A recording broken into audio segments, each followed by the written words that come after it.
so much more.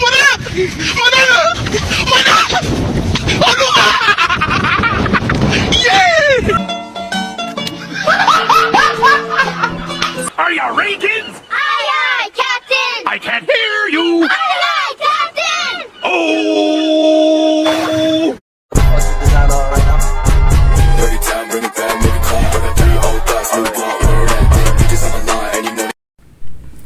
Selamat pagi kepada Bapak dosen dan selamat pagi kepada teman-teman sekalian. Di sini saya akan mempresentasikan hasil presentasi saya yang berjudul Masalah Tanah Semakin Mendesak. Adapun presentasi ini diambil dari identitas buku yang berjudul Manusia, Kebudayaan, dan Lingkungan dengan pengarang Dr. Hans J. Daeng. ISBN buku tersebut 97992894459. Penerbitnya Pustaka Belajar dan kota terbit di Yogyakarta. Adapun pembahasan dari buku tersebut ialah yang pertama itu tanah kemiskinan, di mana rakyat tidak lagi mempercayai janji-janji atau suatu sketsa, suatu situasi Amerika Latin.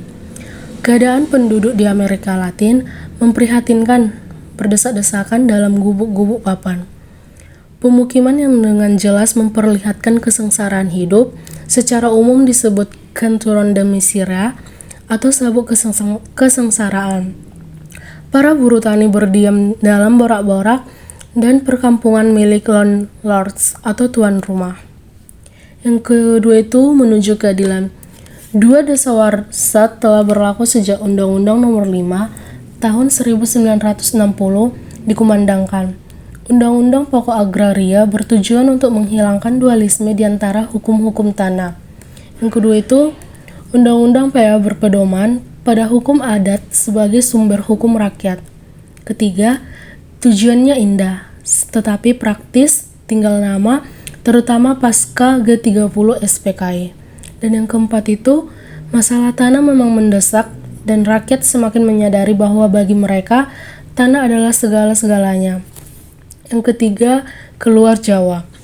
Yang pertama itu naiknya jumlah penduduk Indonesia sebesar 2,34%, serta makin syaratnya muatan kapal Pulau Jawa. Tidak perlu kiranya bahwa masalah tanah makin menggelisahkan. Kedua, yang tetap menjadi sasaran adalah tanah kesempatan untuk memperoleh tanah-tanah luas sudah langka dan sangat mahal harganya. Ketiga itu, keresahan atas tenggelamnya kapal Pulau Jawa mendorong orang-orang bijaksana mengambil tindakan pengamanan.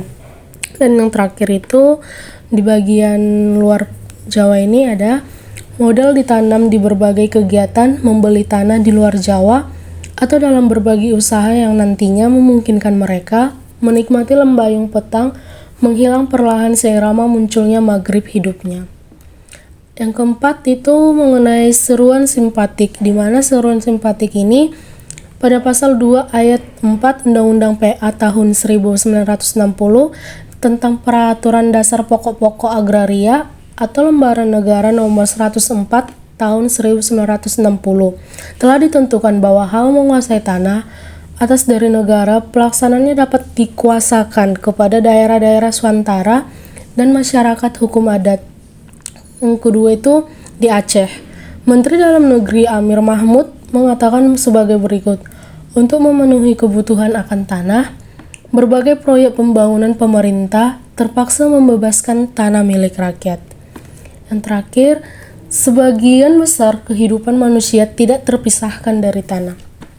Dan yang kelima itu mengenai tanah suku dan tuan tanah.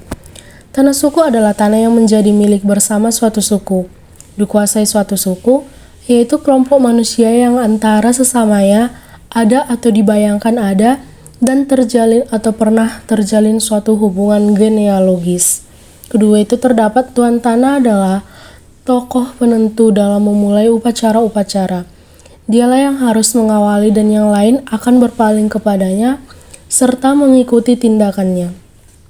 Dan selanjutnya tuan tanah janganlah dibayangkan dan disejajarkan dengan landlords sebagai orang yang karena kedudukannya dapat bertindak sewenang-wenang terhadap suku. Keenam itu tanah suku adalah tanah sakral, di mana tanah warisan leluhur sakral dan karenanya tidak boleh diganggu-gugat. Tanah dianggap sakral karena dapat dilihat dari hal berikut. Yang pertama itu A. Dalam berbagai kegiatan yang menyangkut pengolahan tanah sejak pembukaan pertama hingga panen dan masa sesudah panen, pada banyak suku di Flores selalu diadakan upacara di ladang atau di kebun. B. Tanah suku yang ditempati biasanya dikaitkan dengan suatu lambang petunjuk yang diperoleh secara gaib. Dan C. Selain karena petunjuk sakral, luas tanah suku bertambah karena terjadi perang antar suku atau antar kampung. Ketujuh itu pembagian tanah merata. Pembagian tanah merata ini termasuk tuan tanah pada suku-suku di luar Jawa tidak boleh disejajarkan dengan pengertian landlord sebagai tokoh yang berkuasa mutlak atas tanahnya dan semua orang yang menggarap tanah itu. Tuan tanah tidak lebih dari seorang yang mengatur penggunaan tanah suku. Orang yang menggunakan tanah suku tidak terikat pada sejumlah kewajiban yang harus dipenuhinya terhadap tuan tanah. Sebagai kepala klien yang premium occupants, tuan tanah menunjukkan lokasi tanah kepada setiap klien yang baru masuk ke tempat tuan tanah.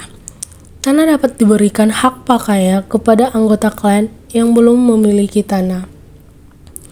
Adapun kesimpulan dari presentasi saya ini, yang pertama itu, untuk petani, tanah adalah soal mati dan hidup.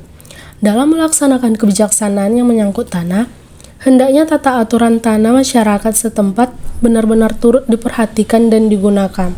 Salah satu cara untuk menanggulangi masalah kemiskinan yang menonjol di kota-kota besar antara lain sebagai akibat ketiadaan atau tidak cukupnya tanah di pedesaan ialah realisasi Undang-Undang PA Nomor 5 Tahun 1960 atau jika dianggap ketinggalan zaman, membuat undang-undang agraria yang disesuaikan pada situasi dan kondisi. Perhatian yang diberikan kepada para transmigran kiranya janganlah sedemikian rupa hingga menimbulkan rasa yang tidak senang pada penduduk daerah tujuan. Apa yang dikemukakan Menteri Dalam Negeri tentang mentalitas para petugas dalam bidang agraria perlu menjadi perhatian bagi kita semua. Sekianlah hasil presentasi dari saya ucapkan terima kasih.